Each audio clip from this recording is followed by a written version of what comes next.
La mort de Martin Acero dans El Diablo. Mais avant, si vous êtes nouveau sur la chaîne, n'oubliez pas de vous abonner et d'activer la cloche de notification. L'étau se resserre autour de Martin Acero. Grâce au reportage du journaliste à la télévision, il découvre qu'Angel est vivant. Dans sa colère, il casse le tableau que lui avait envoyé Salvador Dominguez, s'aperçoit qu'il y a des caméras qui filmaient son appartement. Se voyant pris au piège, il décide de fuir pour échapper à la police et ne va pas au rendez-vous avec le prince pour la cargaison, qui était en effet un piège tendu par la police dans lequel ils ont arrêté le prince.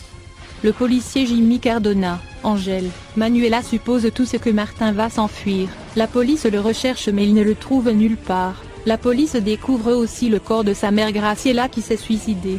En effet, Martin est dans un aéroport privé pour prendre un avion. Dans sa voiture, Martin est stressé et se souvient des images de ses crimes qui le hantent.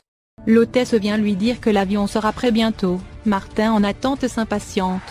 Chez Manuela, tout le monde se demande où Martin peut aller. Jimmy leur annonce que Martin a confirmé un vol à l'aéroport international à 19h et qu'ils iront l'appréhender, mais cette version paraît trop simple pour Angel qui se souvient que Martin avait parlé au propriétaire d'une compagnie d'avions privés. Angel en déduit immédiatement que Martin s'enfuira en prenant un avion privé et il décide d'aller l'intercepter. Jimmy arrive et on l'informe de ce qu'Angel veut faire. Jimmy décide d'aller derrière Angel et va prendre son arme.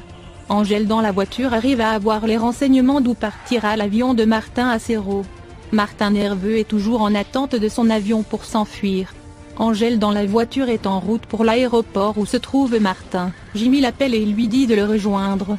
Le soir venu et l'avion n'a pas encore décollé. Martin énervé le fait savoir à l'hôtesse qui lui dit qu'il attend juste le pilote et elle s'en va. Une voiture arrive vers Martin avec les phares de la voiture. Martin ne voit pas le conducteur et croit qu'il s'agit du pilote. Quand il voit Angel descendre, il est complètement étonné.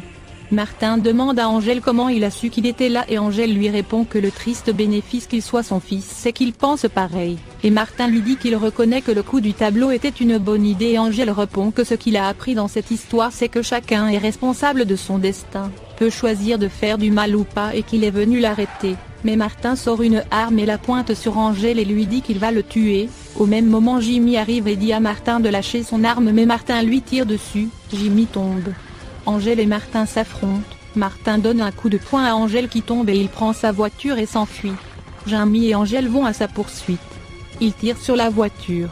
Martin qui roule rapidement percute un poteau électrique, les tirs font exploser le poteau. Martin se retrouve bloqué devant une grille ne pouvant plus avancer avec la voiture. Il décide de descendre pour l'escalader. Angel veut avancer mais Jimmy l'arrête car il y a de l'essence qui avance vers la voiture. Martin croyant être arrivé à s'échapper les regarde en rigolant. Quand il voit le feu près de la voiture c'est trop tard. La voiture prend feu avec Martin qui hurle et se débat des flammes mais en vain. Il tombe et meurt brûlé vif sous le regard de Jimmy et Angel qui l'observent impuissants. C'est ainsi que meurt Martin Acero dans la série El Diablo. Merci d'avoir regardé l'épisode. Dites-nous en commentaire ce que vous en avez pensé.